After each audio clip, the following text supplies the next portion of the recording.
Hey, this is Alex here. In this video, I will recap a movie called The Sand. So without further ado, let's get started.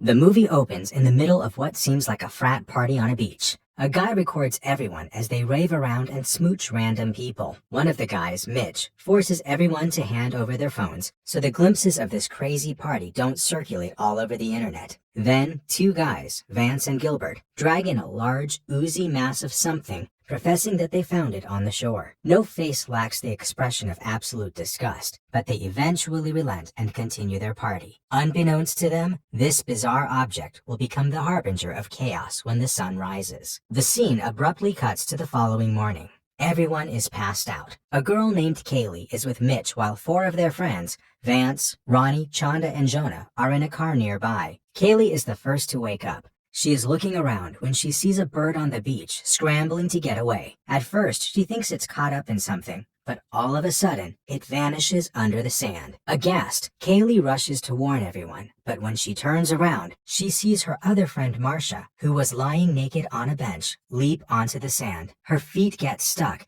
but she can't budge from her place. Amidst the confusion, Vance dashes towards her. Kaylee begs him to stop, but he tunes her out. Unfortunately, he tumbles over the sand, nowhere close to Marcia, unable to move. Vance's face, which was facing the sand, starts to be brutally gnawed by something until his eye pops out and his flesh is unrecognizable. Soon after, both Vance and Marcia sink into the sand and disappear. Distraught, those left alive start racking their brains for any way out. When they think of calling for help, they recall that their phones are locked in the car trunk. Jonah attempts to turn the car on, but discovers a dead battery. That's it. The group agonizes. They are completely stuck on this godforsaken beach. In a moment of madness, Kaylee nears the deck and holds her hand just over the sand. Both her and Mitch are astonished to see fine white strings trying to get hold of her hand from between the grains of sand. Right then, another one of her friends, Gilbert, stirs from his sleep, only to find himself lodged in a trash can. He curses the guys for jamming him into the bin after he passed out the other night. Others warn him not to move.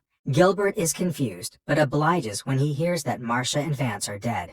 Mitch and Kaylee go inside the cabin together, unaware of the jealous look Jonah gives them. Kaylee and Jonah used to be in a relationship some time ago, but they broke up. In fact, Kaylee herself is hurt over the fact that Jonah moved on so quickly with their mutual friend Chanda. Moving on, all five of them are rattled as their only hope left is being found by someone else. Ronnie, who has just lost her partner Vance, begins writing a letter to her mother just in case something happens to her. They are running out of resources when they have the horrifying realization that all the attendees of yesterday's party are gone. All of them drowned in the sand, just like Vance and Marcia. Just then, Kaylee notices the gooey ball from the other night near the water and sees that it has hatched. They figure that it was an egg of some kind of monster that lives under the sand. It has been consuming living things, mostly humans, as its food. They deduce that since it was only born last, it can't be too large or spread across the whole beach. Kaylee formulates a plan to decipher how large the monster is. She starts throwing pieces of sausages around the beach at various distances to guess the creature's size. Gilbert then sees another bird being sucked into the sand and freaks out. He finally accepts that everything his friends were saying was the truth. Meanwhile, the others argue against throwing the sausages, asserting that it is their only source of food.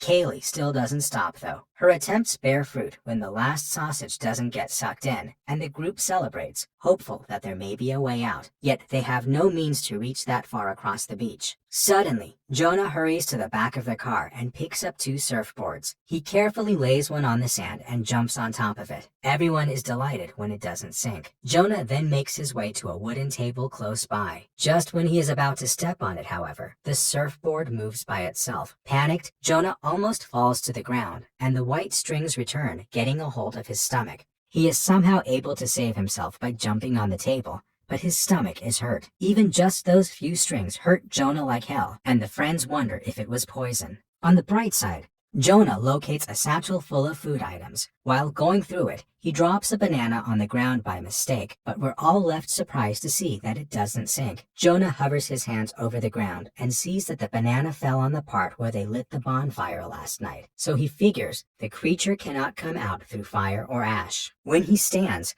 We see the wounds in his stomach get worse and pus starting to come out of it. He starts to freak out, and Kaylee calms him down, telling him to go through the bag. He passes sodas and waters that he found in the bag to everyone while still whimpering in pain. His wounds get worse by the second. Afterwards, Jonah tries throwing cans of drinks to his friends, but the little sacks of pus on his stomach start to burst open. He wails in pain and can't do anything but lie down on the table. Meanwhile, the surfboards on the floor continue to move, showing that the monster is growing and getting stronger. At the same time, Kaylee sees that the strings have started to attach themselves to the car tires to swallow it whole. They realize that impending danger. There is not much time left before the monster grows large enough to devour it all. The mayhem skyrockets as the group has no idea how they're going to escape this charade. Gilbert proposes that their only way out is through their cell phones, which leads Ronnie to plan. She goes on to open the trunk by standing on the bumper of the car. But when the trunk starts to open, they see a car honking non-stop. Ronnie flinches by the sudden noise, which causes her to slip,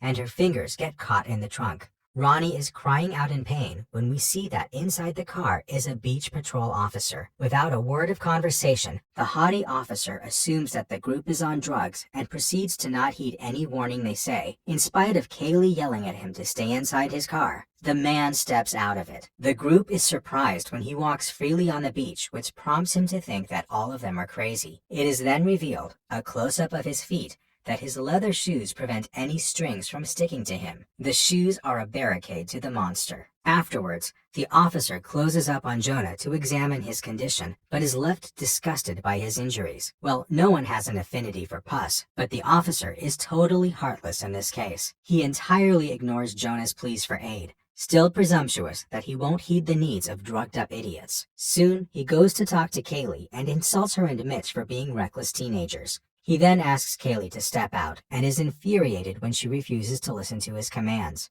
He does, after all, seem to have a superiority complex. The officer bullies them by saying that he'll use pepper spray if they don't come down. Unfortunately, the man's car keys jiggle out of his hands and fall on the ground. He bends down to pick them up, but his hands immediately feel heavy and he could not move at all. Soon after, as usual, his arms start to sink into the sand. Kaylee screams at him to use the pepper spray. The lifeguard, listening to her this once, promptly sprays the monster. Still, sadly, the monster's hold was so strong that it chopped away half of the Coast Guard's arm. His arm bleeds profusely and he screams in pain. His hysterics counterfeit his attempts at survival as the strings pull him down again. After he is completely devoured by the sand monster, Kaylee takes the pepper spray he had dropped. Now, Mitch has the brilliant idea to put on some flimsy sandals and wrap towels to cover his feet so that he can run on the sand to get to the officer's car. He believes that because the officer's shoe resisted the creature, his sandals would too. Having no other escape route, Chanda throws the towels at Mitch. Still, fate has its plans. Just as he tries to catch the towels, the wood railings snap and falls off, taking Mitch down alongside it. We can guess what happened then. Mitch is brutally ripped apart by the monster. Kaylee stares blankly at the puddle of blood on the sand and decides that she has had enough. In her resolve, Kaylee plans again. She hands the broken railing to Chanda, and Kaylee jumps from the lifeguard's tent into the car. As soon as she lands, Kaylee decides to be a little petty and punches Chanda in the face for sleeping with her boyfriend. Moving on from their drama, they help Ronnie to release her fingers from the trunk. Ronnie's finger is bleeding, so they immediately wrap it in a thick towel. Jonah, who has been on the bench the whole time, tells Kaylee that she loves her. Kaylee then tells them of her plan. She wants to use the railing as a bridge to get to Jonah and then bring everyone to the officer's car. Chanda gets the railing and places it on the sand. She walks carefully and manages to reach Jonah. Kaylee does the same. However, they are oblivious to the fact that the monster has already closed up on Gilbert's trash can. His spilling blood has attracted the creature. The three are safely at the bench when Ronnie walks towards them. However, the string latches onto her injured hand, making her fall. Kaylee tries saving her with the help of the pepper spray, but it only works for a moment. The deviant seizes Ronnie and hauls her into the sand, effectively killing her as well. Distraught, Chanda has no time but to move ahead. She wraps the towels around her and dashes towards the car. She successfully clambers on its hood before the strings can catch her. Gilbert celebrates with a holler, but soon his bin starts trembling. The girls plead for him to hold on just a moment, but the creature has other ideas. It soon invades the bin and latches onto Gilbert's legs. Gilbert starts spitting out blood. Soon, the strings in the form of huge tentacles snatch him and drag him into the beach. Another then. It isn't over yet though. The tentacles then shake the car,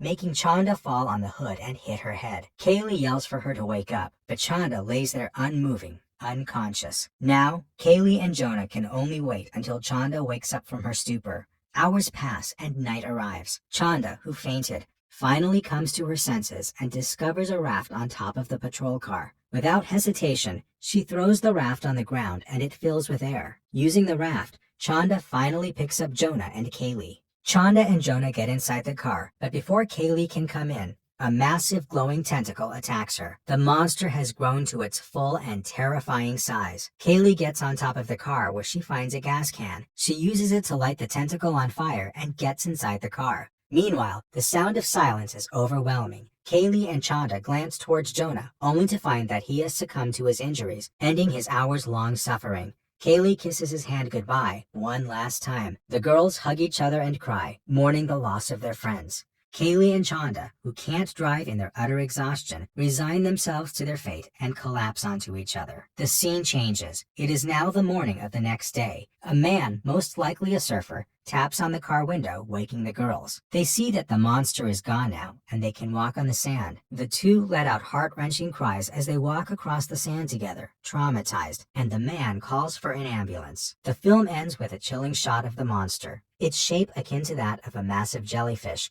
moving in the sea, headed towards another beach. Kaylee and Chanda survived, but alas, it seems like more will fall victim to the deviant.